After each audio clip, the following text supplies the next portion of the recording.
วามมืดหายไปเสียงของสงสัยเข้ามาทั่วทั้งอาณาดินลาวมีความเย็นความทุกข์ยากเห็นได้หวังวิ่งไปไกลฟ้าลาวลมลุกคุกคานตั้งหลายหอยปีเลือดหลั่งอาบพอละนีวันนี้ตาลาวจึงได้ปลดปล่อยยอดบุญคุณของพักประชาชนปฏิวัติลาวลาวบ่มีวันหลงลืมใด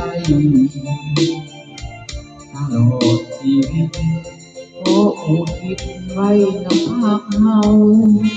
ถ้าน้อมรักพุทธาเจ้าบ่มีวันให้มองเศร้าภาคเอ้ยจงเจริญ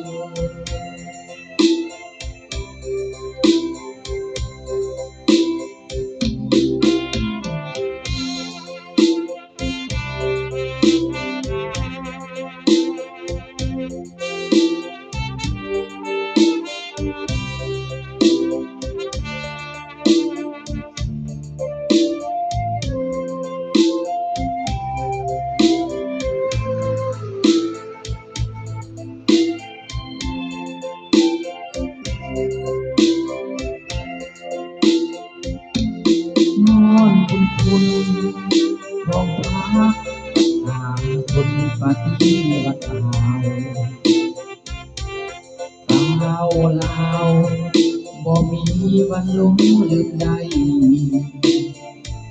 ตลอดชีวิตขออุทิศไว้นำภาคเฮาถ้าน้อมรักผู้สาเจ้าบ่มีวันให้มองเศร้าภาคเอ้ยจงเจริญ